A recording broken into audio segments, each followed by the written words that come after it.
어느 교회든지 최소 한 번 이상은 그 요한계시록에 등장하는 그 소아시아 7교회에 관한 그 말씀을 선포를 합니다. 왜냐하면은 그 교회와 그 신앙의 경종을 울리는 말씀을 예수님께서 직접 해주셨기 때문이에요. 잠시만요. 네. 그 요한계시록의 7교회를 보면은 흥미로운 사실을 하나 발견할 수가 있습니다. 그건 바로 그 대부분의 교회가 이 자기네들의 믿음과 신앙에 대해 별다른 그 위기의식을 느끼지 못했다는 점이에요. 오히려 좀 잘하고 있다고 생각을 한 것으로 여겨집니다. 가장 가까운 예로 오늘 본문에 등장하는 이 에베소 교회. 이 에베소 교회는 하나님의 일에 관하여 수고하고 인내한 교회예요. 특히 악한 자들을 시험하여 그 증거를 드러내었습니다. 나름 신앙의 순수성을 지키려고 최선을 다했어요. 또 다른 교회인 버가모 교회. 이 버가모 교회는 죽임을 당할 때도 믿음을 저버리지 않는, 그리고 두아디라 교회는 나중 행위가 처음 행위보다 더 큰 소위 열매가 있는 그런 교회였습니다. 또한 사대교회, 이 사대교회는 살아있다는 이름을 가진, 그러니까 다른 사람들로부터 진정한 교회라고 칭찬받는 그런 교회였어요. 또 마지막으로 라오디게아 교회, 우리가 잘 아는 것처럼 하나님의 은혜로 우리가 부유하고 풍족하게 되었다고 그렇게 뿌듯해하는 그런 교회였습니다. 그런데 예수님께서는 이렇게 각 교회에 칭찬받을 만한 업적 또는 긍정적인 평판을 짚으시면서 그러나 라고 오늘 띄우세요. 그러나 라고 하는 거는 반전이 있다는 얘기죠. 오늘 본문에 에베소 교회의 반전은 바로 처음 사랑을 버린 것이었어요. 그러면 비단 에베소 교회만 처음 사랑을 버린 것인가? 그렇지가 않습니다. 교회마다 예수님께 책망받은 게 다른 것처럼 보이지만 사실 모두 처음 사랑으로부터 멀어졌다는 그 지점을 관통하고 있어요. 이 사실은 현재 우리에게 매우 귀한 교훈을 줍니다. 그건 바로 이 처음 사랑이 무엇인지를 명확히 알고 그것을 꼭 붙들고 있으면은 예수님께 칭찬받고 인정받을 수 있다는 얘기예요. 그렇다면은 예수님께서 버리지 말라는 처음 사랑이 무엇이냐? 누군가는 이 처음 사랑에 대해서 어떻게 생각하냐면은 하나님에 대한 어떤 뜨거운 열정과 관련해서 교회에 헌신하고 봉사하는 걸 중심으로 생각하는 경우가 있어요. 하지만 성경에서 말하는 주님에 대한 사랑은 한 가지로 명확히 정의됩니다. 한번 화면 볼게요. 요한일서 5장 3절에 하나님을 사랑하는 것은 이것이니 우리가 그의 계명들을 지키는 것이라. 또 요한복음에 나의 계명을 지키는 자라야 나를 사랑하는 자니 라고 성경이 얘기하고 있습니다. 그러면 하나님의 계명은 무엇이냐? 우리 아까 10계명 했죠? 한번 보겠습니다. 예수께서 이르시되 내 마음을 다하고 목숨을 다하고 뜻을 다하여 주 너의 하나님을 사랑하라 하셨으니 이것이 크고 첫째 되는 계명이요 둘째도 그와 같으니 내 이웃을 내 자신같이 사랑하라 하셨으니 이 두 계명이 온 율법과 선지자의 강령이니라. 이렇게 얘기를 했죠. 그러니까 첫 번째로 하나님을 사랑하는 게 먼저예요. 하나님을 사랑하고 하나님께서 우리를 사랑한 것 같이, 그러니까 하나님을 사랑하면 하나님이 우리를 얼마나 사랑하는지 알게 돼서 서로 이웃과 서로 사랑하라 라는 게 하나님의 계명입니다. 그러니까 이 계명을 지키는 자라야 하나님을 사랑하는 것이라고 성경은 말하고 있어요. 근데 오늘 본문에 예수님께서 처음 사랑을 버렸다고, 그 사랑을 버렸다고 하는 것은 곧 무슨 말과 같냐면은 하나님의 말씀을 버렸다는 것과 같아요. 그런데 무언가 좀 이상합니다. 왜 그러냐면 하나님의 말씀을 버린 것 치고는 교회들이 어느 정도 예수님께서 인정할 만한 일들을 했어요. 칭찬받을 만한 일들을 하는 건 사실입니다. 이걸 우리가 어떻게 받아들여야 하느냐? 예수님께서 말씀하신 사랑은 특정 지점에 있는 사랑을 가리킵니다. 바로 중간도 아니고 끝도 아닌 처음 사랑. 하나님의 계명을 지키는 것이 사랑이라고 한다면 처음 사랑은 내가 처음으로 하나님의 계명을 지켰을 때 그때 그 지점에 내 상태를 가리키는 거예요. 그때 우리의 상태는 어떠냐면은 이렇습니다. 오직 하나님 말씀만 따르겠습니다. 예수님이 나의 왕이십니다. 나의 주님은 주인은 주님이십니다. 나는 진실한 고백과 함께 말씀 그대로 살려고 애쓰는 것, 그것이 바로 우리가 처음 하나님을 사랑했을 때 그때 그 지점이라는 거예요. 누가 시켜서 하는 것도 아니고 자원하는 마음, 기쁨으로 하나님 말씀을 삶의 우선순위 중심에 놓았던 그 상태를 가리킵니다. 그런데 문제는 그 처음 사랑을 한 번도 잃어버리지 않은 사람이 없다는 거예요. 다 한 번씩은 잃어버리는 경험을 합니다. 먼저 이 출애굽기에 등장한 이스라엘 민족, 우리가 출애굽기 그때 본 것처럼 하나님과 언약을 맺고 주님께서 말씀하신 모든 것을 우리가 실천하겠습니다 라고 약속을 하지만 얼마 지나지 않아서 금세 어떻게 합니까? 금송아지 사건이 발생을 하죠. 곳에 처음 사랑을 버리고 우상의 마음을 빼앗겨요. 그리고 우리가 잘 아는 이스라엘 초대왕 사울이 있습니다. 그는 사무엘 선지자로부터 이스라엘의 미래가 자기와 자기 집안에 달려있다는 얘기를 듣고 사울이 이런 얘기를 합니다. 저는 이스라엘 지파 중에서 가장 보잘것없는 사람인데 어찌 그런 말씀을 하십니까? 사울이 처음엔 그랬어요. 처음에는 그렇게 겸손한 사람이었습니다. 게다가 하나님께서 그 사울에게 새 마음을 주시고 하나님의 영이 사울에게 크게 임하였어요. 결국 그렇게 해서 예언도 하고 했지만 결국에는 어떻게 됐는지 우리가 너무나 잘 알고 있습니다. 그럼 다윗은 어떻느냐? 유일하게 하나님께서 내 마음이 합한 자라는 평가를 받았어요. 다윗이 하나님 앞에 어떤 사람이었는지는 제가 굳이 설명을 안 해도 잘 알 거라고 생각을 합니다. 믿음이 좋은 사람이었죠. 그러나 밧세바 사건이 발생을 해요. 자기 부하를 죽이고 부하의 아내를 취하는 이 다윗이라는 이름과 정말로 안 어울리는 말도 안 되는 죄를 저지릅니다. 다윗의 아들 솔로몬도 마찬가지입니다. 하나님께서 솔로몬에게 무엇을 주길 바라느냐 라고 했을 때 정말 하나님께서 보시기에 기특한 말을 해요. 화면에 보면 이렇게 얘기를 합니다. 주 나의 하나님, 주님께서는 제가 아직 어린아이인데도 주님의 종인 저를 왕이 되게 하셨습니다. 저는 아직 나가고 들어오고 하는 처신을 제대로 할 줄 모릅니다. 그러니 저에게 지혜로운 마음을 주셔서 주님의 백성을 재판하고 선과 악을 분별할 수 있게 해주시기를 바랍니다 라고 하나님께 그렇게 요청을 했어요. 보통 인간이 하나님께 바라는 게 뭡니까? 하나님께 말씀하셨죠. 부귀와 어떤 명예, 장수, 원수의 보복 이런 걸 얘기하는데 솔로몬은 하나님의 백성을 잘 다스릴 수 있는 지혜를 주십시오 라고 얘기를 했어요. 하지만 솔로몬의 말년은 어떻습니까? 솔로몬의 말년은 이방 여인들을 아내로 많이 두어서 결국 우상숭배에 빠지고 맙니다. 신약에서도 그 처음 사랑을 버린 예가 있어요. 바로 예수님의 제자인 마가가 있습니다. 그가 선교사로 세움을 받고 바울과 바나바의 1차 전도 여행을 따라갔는데 그 중에 도중에 포기했어요. 너무 힘들어가지고 포기하고 다시 예루살렘으로 돌아왔습니다. 그래서 바울이 막 화내잖아요. 그렇죠? 마가를 데리러 가려고 하니까 저런 배신자는 필요 없다. 중간에 포기했으면서 뭘 전도여행이냐 하면서 바울도 초창기에는 혈기가 강했기 때문에 그렇게 했죠. 그리고 디모데후서 4장에 등장하는 데마라는 사람은 이 세상을 사랑하여 바울을 버리고 데살로니가로 갔다라고 성경에 기록되어 있습니다. 물론 우리가 이 처음 사랑을 잃어버리지 않고 한결같이 쭉 믿음을 지킨 경우들도 볼 수 있어요. 있기는. 그러나 앞서 제가 예를 들은 성경 인물들을 통해 알 수 있듯이 사람이라면 처음 사랑을 잃어버리는 게 아주 이상한 일은 아니란 얘기예요. 그러면은 왜 처음 사랑을 버리는 일이 일어나느냐? 이걸 파악하는 게 우리에게 큰 도움이 됩니다. 속된 말로 날고 기는 하나님의 사람이 어쩌다가 완전히 미끄러졌느냐? 다양한 원인이 있는 것 같지만 본질은 한 가지입니다. 바로 세상과 육신의 정욕에 마음을 빼앗겼어요. 그 이유 때문입니다. 아까 제가 예를 든 순서대로 살펴보자면 이렇습니다. 첫 번째, 금송아지 사건. 그것도 모세가 산에 올라가서 내려오지 않으니까 이스라엘 민족이 불안과 초조함을 느껴요. 그러니까 거기서 이제 어떤 반응을 하게 되냐면은 이 세상은 기약 없는 미래에 대해서 가만히 손을 놓고 있지 않습니다. 절대 그런 일은 없어요. 어떻게든 다양한 방법으로 무슨 수를 써서라도 다가올 미래를 어떻게든 대비하는 게 세상 방식이에요.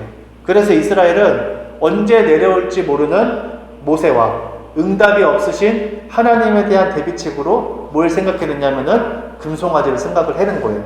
세상 논리와 방식에 마음을 빼앗긴 거죠. 그리고 사울왕, 그는 이스라엘을 구원하도록 하나님께서 왕으로 택하셨어요. 하나님의 부르심에 응답하여 사울도 초창기에는 믿음으로 많은 전쟁에서 승리를 했습니다. 그러나 전쟁을 너무 많이 하다 보니까 이 전쟁은 하나님께 속해 있다는 것을 점점 잊어버렸어요. 자기가 이기는 것처럼 생각이 든 거죠. 그리고 전쟁에서 승리할 때 그 달콤한 유혹, 전리품, 적군을 이기고 그 사람들에게서 빼앗은 온갖 그 물품들의 마음을 빼앗깁니다. 그리고 더 나아가서는 세상 군왕들의 명성, 왕국 이런 것에 현혹돼요. 하나님의 뜻보다 이스라엘을 어떻게 하면 내가 강력한 왕국으로 만들까, 세상에서 어디든 내놓을 수 있을 만큼 큰 나라로 만들까, 거기에 더 관심을 갖습니다. 시작은 하나님의 말씀에 순종하는 것으로 시작을 했으나 세상 방식에 물들게 된 거죠. 다윗의 밧세바 사건. 다윗은 늘 생명이 오가는 전쟁에 참전했어요. 다윗도 전쟁을 너무 많이 했어요. 오죽하면 하나님께서 네 손에 피가 너무 많이 묻어가지고 네 손으로 성전 짓는 일은 없을 것이다. 다윗을 너무 이뻐하지만 사람을 너무 많이 죽여가지고 그렇게 할 정도로 다윗도 전쟁을 너무 많이 했어요. 그래서 이 다윗은 항상 전쟁할 때마다 하나님의 뜻을 물었잖아요. 하나님, 올라갈까요 말까요? 싸울까요 말까요? 계속 그렇게 하나님께 물어보면서 전쟁을 했어요. 근데 어느 정도 이제 나라가 강해지고 안정되니까 다윗이 이제 전쟁에 안 나갑니다. 본인은 궁궐에 있으면서 부하들을 보내요. 세지니까. 세상 왕들처럼 안락한 현실에 안주하게 되어 긴장이 풀어진 거예요. 하나님의 왕국을 건설하는 어떤 영적 긴장 속에서 하나님을 더 찾고 그분과 가까이 있었을 때는 괜찮았습니다. 우리가 봤을 땐 다윗이 뭐 그냥 전쟁만 하는 것 같지만 그 전쟁은 영적 전쟁이에요. 우상숭배가 가득한 종족과 민족과 하나님을 섬기는 민족과의 싸움, 신과 신들의 전쟁에서 정말 영적 긴장을 했었을 때는 괜찮았는데 그 다윗 본인이 이제 좀 이게 편해지니까 스스로 긴장을 놓아버린 결과 어떻습니까? 머리에 다른 생각이 들어요. 다른 생각이 들어오고 다른 마음을 품게 된 거예요. 그리고 솔로몬의 말년은 아까 우상숭배라고 말씀을 드렸는데 그게 왜 그랬습니까? 솔로몬은 지혜를 받았어요. 지혜. 하나님께서 전무후무 인간 중에서 솔로몬 이전과 이후에 솔로몬과 같이 지혜로운 사람은 없을 것이다 라고 얘기를 했는데 자기 자신을 과신해서 오는 교만이 있었습니다. 솔로몬이 말년에는. 그러니까 하나님의 말씀을 너무나 내가 잘 알기 때문에 내가 어떤 상황에서도 스스로 조절하고 통제할 수 있다고 착각했어요. 아무리 내가 세상 유혹을 받아도 나는 똑똑하니까 다 물리칠 수 있어. 말씀으로 다 물리칠 수 있어. 그렇게 했어요. 그래서 오죽하면은 그 전도서 헛되고 헛되니 모든 것이 헛되도다. 솔로몬이 다 해봤잖아요. 인간이 할 수 있는 거. 돈으로 살 수 있는 거 다 사보고 맛있는 거 먹을 수 있는 거 다 먹어보고 그렇게 한 게 사실은 그런 삶을 살면 안 되는데 지혜, 자기가 똑똑하다고 지혜롭다고 생각을 하니까 내가 세상 걸 다 누려도 나는 하나님으로부터 마음 떠나지 않아. 왜냐하면 난 지혜로우니까. 하나님의 말씀 나 너무나 잘 알기 때문에 난 그럴 자신이 있어 라고 한 건데 보면은 그 솔로몬은 하나님의 성전보다 자기의 왕궁을 짓는데 더 큰 시간을 들여요. 그래서 제가 정확한 연수는 제가 기억이 안 나는데 예를 들면은 하나님의 성전은 7년 동안 건축했으면은 자기 왕궁은 15년 이렇게 건축을 했어요. 그러니까 그만큼 어떤 거기에 마음을 점점 빼앗긴 거죠. 그래서 솔로몬이 그걸 몰랐을까요? 왕에 대한 하나님의 명령이 있잖아요. 이방 여인 아내를 두지 말고 아내를 많이 두지 말라고. 근데 그 두 개를 다 했어요. 솔로몬은. 그거를 다 한 거는 이방 여인들 내 아내로 맞아도 아내 많이 있어도 나는 괜찮다는 거예요. 하나님 너무 잘 아니까. 그런데 결국에는 그 자신감이 교만으로 바뀌어서 우상숭배를 하게 되는 그런 참극이 벌어지게 되죠. 그리고 아까 마가와 데마 다 뭡니까? 두려움입니다. 마가는 어때요? 전도 여행에 대한 두려움과 어떤 고됨 그런 것 때문에 도중에 포기한 거예요. 우리가 아는 그런 전도 여행만 차원이 다르잖아요. 목숨 걸고 해야 되는 그 여행인데 마가는 무서웠던 거예요. 그래서 중간에 포기를 한 거고 데마는 아까 말 그대로 세상을 사랑했기 때문에 다시 그 처음 사랑을 버리고 그렇게 돌아간 겁니다. 다 뭐냐면은 세상 논리, 세상 방식, 세상 유혹에 반응한 육신의 정욕에 점점 말려 들어간 거예요. 그러면은 우리가 세상의 마음을 빼앗기지 말고 잘해보자 그렇게 외치면 잘 되느냐? 그렇지가 않습니다. 왜냐? 아까 제가 예로 든 그 인물들 다 보통 사람들 아니에요. 하나님의 기이한 경험을 체험한 사람들입니다. 이스라엘 민족 말 안 해도 뻔하죠. 홍해가 갈라지고 만나와 메추라기 말도 안 되는 일들을 경험을 했어요. 사울 하나님 경험했습니다. 자기가 하나님의 성령 충만해서 예언을 했잖아요. 선지자처럼. 그리고 다윗, 솔로몬 다 누구냐면은 우리보다 훨씬 하나님을 잘 믿고 순종할 만한 사람들이 있어요. 바다가 갈라지고 골리앗과 싸워 이기고 지혜를 받은 그 사람들도 처음 사랑을 버린 마당에 우리가 무슨 수로 그러지 아니할 거란 자신이 있느냐 이 말입니다. 제가 말하고자 하는 것은 인간은 연약하기 때문에 내가 언제부터 사랑을 잃어버렸는지도 모르고 어느 순간 눈 떠보니까 처음 사랑이 이미 없는 그런 상황이 올 수 있다는 얘기예요. 그러면 어떻게 해야 되느냐? 오늘 본문에 예수님께서 친히 말씀을 해주세요. 5절에 뭐라고 하냐면 그러므로 어디서 떨어졌는지를 생각하고 회개하여 처음 행위를 가지라 얘기를 합니다. 그러니까 우리가 해야 할 것은 무엇이냐면은 어디서 떨어졌는지 잘 붙어있는지 계속 생각하는 거예요. 계속. 그냥 한번 생각하는 건 안 됩니다. 계속 생각을 해야 돼요. 누군가는 이렇게 얘기할 수 있어요. 생각하는 게 대수냐? 라고 할 수 있겠지만 그렇지 않습니다. 왜냐하면 우리는 우리 생각보다 내 믿음의 상태가 어떠한지에 대해서 생각해 보질 않아요. 바로 요한계시록에 등장한 7교회처럼 말이죠. 신앙의 연수가 높으면 높을수록 생각 안 합니다. 생각 안 해요. 그냥 그렇다고 생각하지 심각하게 그렇게 생각을 안 한다는 거예요. 믿는 사람들이 자신의 믿음의 상태에 대해서 끊임없이 진지하게 생각하지 않는다는 것을 제가 이 공부와 관련해서 한번 예를 들어보겠습니다. 우리가 대입시험, 수능시험 또는 각종 자격증 시험이든 합격을 위한 공부를 한다면은 어디서부터가 진짜 공부인지를 명확히 아는 게 중요합니다. 그 지점을 경계를 알아야 돼요. 봐봐요. 똑같은 비싼 과외를 받으면서 누구는 성적이 좋고 누구는 성적이 안 좋은 이유가 무엇일까? 또 요즘에 다 인터넷 강의 듣잖아요. 같은 인강을 들으면서도 누구는 단기간에 합격하고 누구는 왜 재수, 삼수를 해도 합격하지 못할까? 여러 원인이 있겠지만 그중 제가 말씀드리고 싶은 거는 강의를 듣는 건 공부가 아니라는 거예요. 수업을 듣는 게 공부가 아니에요. 들은 강의 내용을 내가 다른 사람에게 설명할 수 있을 정도로 내 것으로 만드는 게 그게 공부를 했다라고 하는 겁니다. 다른 예로 문제풀이 강의도 마찬가지예요. 강사가 어려운 문제를 되게 알기 쉽게 잘 풀어내는 영상을 내가 봤다고 해서 내가 그 문제를 아는 게 아닙니다. 내가 직접 문제를 풀어내고 시간이 지나서도 똑같이 그 문제를 풀 수 있어야 비로소 내가 그 부분을 공부한 것이 돼요. 내게 되는 거예요. 신앙도 마찬가지입니다. 요즘에 정말 많잖아요. 명설교 되게 많아요. 설교 잘하는 사람이 없어서 교회가 지금 이럴까요? 그렇지 않습니다. 너무 많아요. 지금 이제는 이상한 소리 하는 목사님 찾기도 힘들어요. 너무나 다 똑똑하고 성경 말씀대로 다 전해요. 너무 깔끔합니다. 지금.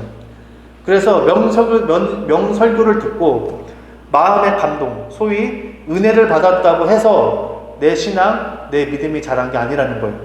마치 명강의를 들은 학생들이 큰 깨달음을 얻어서 내가 이분께 강의 들으면은 나 시험 점수 잘 받을 것 같아. 나 합격할 수 있을, 원하는 대학 갈 수 있을 것 같아.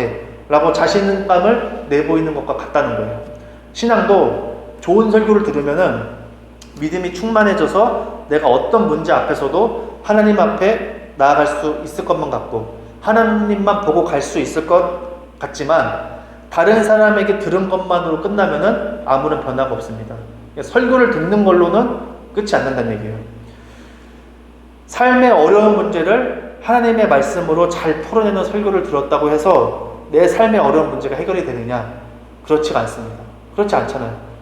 요즘에 삶의 문제, 어떤 마음의 그런 어떤 아픔들, 우리나라가 지금 정신적으로 지금 피폐해져 있잖아요. 그런 부분을 놓고 말씀으로 잘 풀어내는 설교 엄청 많아요. 유명하지 않은 목사님들도 그냥 대충 그냥 키워드만 검색하면 다 나와요. 잘 한단 말이에요. 근데 해결이 되느냐? 내가 그 설교를 들었다고 해결이 되느냐? 그렇지가 않습니다. 물론 도움이 되지만 해결의 실마리를 제공할 수 있지만 진짜 해결이 되느냐? 그렇지가 않다는 거예요. 삶의 문제를 말씀으로 잘 풀어낸 설교를 들었으면은 그 들은 내용을 가지고 스스로 끊임없이 고민하고 생각해서 나에게 적용하는 과정이 필요합니다. 이게 처음 사랑을 붙잡을 수 있는, 혹여나 잃어버렸을지라도 얼른 주워 담는 방법이에요.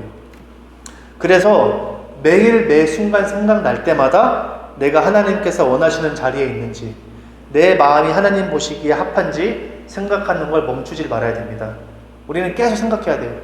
정말 우리가 시험에 합격한, 막 어려운 시험에 합격한 사람들 그 합격 인터뷰를 들어보면은 어떻게 하냐면은 머릿속에서 떠나지 않는 거예요. 떠나지. 공부는 6시간 했는데 계속 머릿속으로 그 생각만 하는 거예요. 계속. 내가 진짜 알고 있는지 모르고 있는지, 화장실 갈 때도 어디 가든지 머리는 돌아가고 있는 거예요. 내가 책상에 앉아있지 않고 그냥 잠깐 누워있는다고 할지라도 머리는 계속 내일은 또 어떤 공부하지? 계속 머리가 풀가동되는 거예요. 그것처럼 우리도 그렇게 계속 풀가동을 해야 돼요. 계속 생각을 해야 돼요. 그래서 내가 진짜 하나님 보시기에 인정받을 만한 믿음인지, 내가 정말로 처음 그 지점에 있는지를 계속 그렇게 풀가동을 시켜야지, 생각을 해야지 우리가 잃어버리지 않고, 잃어버렸더라도 얼른 주워 담을 수 있다는 얘기입니다. 고린도전서 10장 12절에 이렇게 얘기를 합니다. 그런즉 선줄로 생각하는 자는 넘어질까 조심하라 얘기를 해요. 이 말이 뭡니까? 선줄로 생각하면 넘어지지 않았는지 생각을 해야 되고, 넘어졌으면은 어떻게 하면 다시 일어설 수 있을지 생각을 해야 된다는 얘기예요. 그럼 결국은 뭐예요? 생각을 멈출 수가 없어요. 우리는 서 있으면은 넘어지지 않나 생각해야 되고, 넘어지면 얼른 일어나야 되니까 생각해야 되고, 그러니까 생각을 멈출 수가 없다, 그 말을 하고 있는 겁니다. 사도 바울은 이 믿음의 길을 가리켜서 뭐라고 했느냐? 이기기를 다투는 행위, 달려갈 길이라고 표현을 했어요. 우리가 이기려고 다투는 그 상황에서 쉴 틈이 있습니까? 잠깐 빈틈 보이면 그냥 넘어지는 거예요. 그리고 달려갈 길, 달려가는 경주에서 멈추는 걸 본 적이 있습니까? 멈추지 않아요. 느리게 가든 빨리 가든 쉬지 않고 계속 움직이는 게 승리를 향한 경주입니다. 그걸 가리켜 바울은 이것이 우리의 신앙의 길이다, 믿음의 길이라고 얘기를 했어요. 베드로전서 5장 8절에 이렇게 얘기를 합니다. 정신을 차리고 깨어 있으십시오. 여러분의 원수 악마가 우는 사자같이 삼키차를 찾아 두루다닙니다 라고 얘기를 합니다. 늘 정신을 차리고 깨어있는 상태를 유지하라는 거예요. 계속 생각을 하라는 거예요. 내가 지금 그 상태에 있는지. 왜냐하면 처음 사랑을 떨어뜨리려고 마귀가 삼키자를 찾아 두루다니기 때문이에요. 그래서 끊임없이 나 스스로 신앙 상태에 대해서 생각하고 자문하고 깨어있으려고 노력을 해야 됩니다. 그런 중심과 방향성을 우리가 견지를 해야 된다는 얘기예요. 아까 살펴본 성경 인물들, 처음엔 다 하나님 앞에 말씀에 근거한 믿음으로 반응했어요. 근데 긴장을 풀고 안주하는 순간 자기는 인식하지 못하지만 내리막길을 계속 내려가고 있었던 거예요. 그러면 하나님의 계명을 지키고자 하는 이 처음 사랑이 내게 있는지를 생각하는 게 왜 중요하느냐? 본문 6절에 말해줍니다. 왜 우리가 생각을 해야 되냐? 6절에 그러므로 어디서 떨어졌는지를 생각하고 회개하여 처음 행위를 가지라, 이 말씀에다 나와 있어요. 어디서 떨어졌는지를 계속 생각을 해야지 뭘 할 수 있느냐? 회개를 할 수 있습니다. 회개를 할 수가 있어요. 회개가 정말 중요하잖아요. 회개가 출발이에요. 출발. 회개는 내가 죄를 깨달아야 돼요. 하나님께 내가 뭐가 잘못됐는지를 깨달아야 되는데 생각을 안 하면 깨달을 수가 없어요. 우리가 생각을 해도 깨달을까 말까인데 생각 안 하면 깨달을 수가 없어요. 그래서 생각을 해야지 회개를 할 수 있기 때문에 이 생각하는 게 되게 중요한 겁니다. 그래서 이 하나님께서 우리에게 주신 가장 큰 특권, 아까 회개인데 이거에 대해서 한번 말씀을 보겠습니다. 요한일서 1장 9절에 뭐라고 하냐면, 우리가 우리 죄를 자백하면 하나님은 신실하시고 의로우신 분이셔서 우리 죄를 용서하시고 모든 불의에서 우리를 깨끗하게 해주실 것입니다 라고 얘기를 했어요. 그러니까 한마디로 회개하면 깨끗해지는 거예요. 다시 처음부터 백지, 리셋. 그 전에 있던 죄 하나님 기억 안 하신다고 했어요. 회개만 하면. 근데 문제는 뭐예요? 회개를 하려면 생각을 해야 돼요. 생각을. 근데 생각을 안 하면 회개를 못 해요. 마귀가 지금 우리 생각을 뺐잖아요. 지금 계속 시대마다 생각을 뺐어요. 초대교회 때는 어땠습니까? 사람들 죽였잖아요. 예수 믿는 사람들 다 죽이고, 그러니까 공포심에 예수 믿을 생각을 못하게 만들려고 했는데 실패했죠. 죽이면 죽일수록 더 잘 믿어요, 사람들이. 바꿨죠. 그 다음에는 예수님 믿어, 교회 가. 하지만 다른 것, 세상의 마음을 빼앗기게 만들게 하는 거. 그래서 마귀가 생각을 못하게 하는 거예요. 왜냐? 회개 못하게 하려고. 마귀는 우리가 회개하는 거 되게 싫어요. 너무나 큰 특권이잖아요. 회개만 하면 하나님 다 깨끗하게 해줘요. 우리 레위 그걸 하고 있잖아요. 제사 막 죽이고 막 피하고 깨끗해지는 거. 그냥 회개하면 끝이에요. 예수님의 보혈로 깨끗해지는 거예요. 하나님께서 우리에게 회개의 기회를 주시고 회개하면 깨끗하게 해주시는 거. 이것이 가장 큰 은혜이자 우리의 특권입니다. 마귀는 이런 특권 가진 우리를 미워하고 어떻게든 회개하지 못하게 하는 거예요. 그러니 어떻게 됩니까? 내 신앙에 대해서 생각을 안 하게 하려고 온갖 술수를 동원합니다. 생각 절대 못하게 해요. 내 신앙 체크 못하게 하려고 별의별 방법을 다 동원합니다. 할 수만 있다면은 믿는 사람을 통해서도 못하게 해요. 목사를 통해서든 성도를 통해서든 생각을 못하게 만듭니다. 왜냐? 우리가 생각을 진짜 하잖아요. 생각하기 시작하면은 하나님께 회개할 게 너무 많아요. 회개할 게 많다는 건 뭐예요? 특권을 누릴 수 있는 경험이 많아진다는 거죠. 그 회개를 통해서 우리가 회복을 경험하면은 그때부터 신앙이 선순환으로 바뀝니다. 악순환의 고리를 끊는 거예요. 회개를 하였다는 건 뭐냐면은 하나님 중심, 말씀 중심으로 내가 생각을 거듭한 결과 내가 죄인이라는 걸 깨닫고 유일한 길은 하나님께로 돌아가는 것이라는 것을 확신하는 겁니다. 내 자신의 확신이 생기는 거예요. 제가 유튜브에 한번 보니까 그 돌아가신 오카나 목사님 설교 중에 이런 내용이 있었어요. 한국교회 성도들 새벽기도, 철야, 가슴은 뜨거운데 삶이 따라가지 못합니다. 그 얘기를 하는 거예요. 그러면서 교회에 가면 열대지방을 살고 밖에 나가면 한대지방을 삽니다. 이상해요. 정말 이상해요. 목사도 그렇고 장로도 그럽니다. 라고 그 목사님이 얘기를 하신 거예요. 왜 그럴까요? 왜 그런 이중적인 모습이 보이냐? 예수님 말씀처럼 처음 사랑이 어디서부터 떨어졌는지를 매 순간 치열하고 고민하고 그렇게 생각을 계속 해야 되는데 생각하기를 멈춘 거예요. 그리고 뭘 대신하냐? 종교적 열심으로 메꾸려고 했기 때문입니다. 그게 제일 편해요. 사실은 몸으로 때우는 게 편합니다. 생각 안 하고 그냥 교회 가서 봉사 엄청 하고 그걸로 하는 게 편하단 말이에요. 사실은 생각 안 해도 되니까 그걸로 한 걸로 그냥 일주일 퉁친 거니까. 근데 생각을 안 하면은 바로 그렇게 되는 겁니다. 요한계시록 말씀에 이런 말씀이 있습니다. 자기 두루마기를 빠는 자들은 복이 있으니 이는 그들이 생명나무에 나아가며 문들을 통하여 성에 들어갈 권세를 받으려 함이로다 라고 얘기를 합니다. 두루마기를 빠는 사람은 생명을 얻는데요. 하나님의 도성에 들어갈 수 있는 권세가 생긴대요.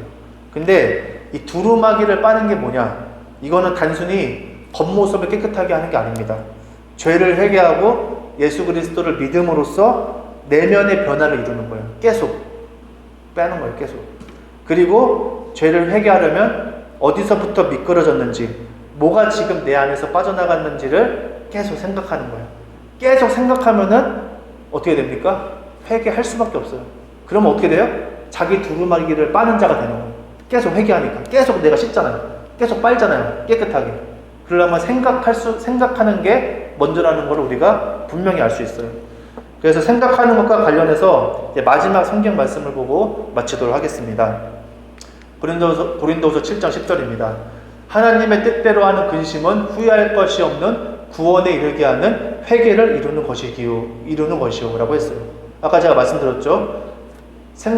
너희는 어디서부터 떨어졌는지를 생각하여 회개하라고 했어요. 똑같아요. 근심은 구원에 이르게 하는 회개. 그러니까 생각은 회개로 이어지는 거죠. 똑같은 말을 지금 하고 있는 거예요. 그리고 세상 근심은 사망을 이루는 것이니라 라고 그렇게 얘기를 합니다.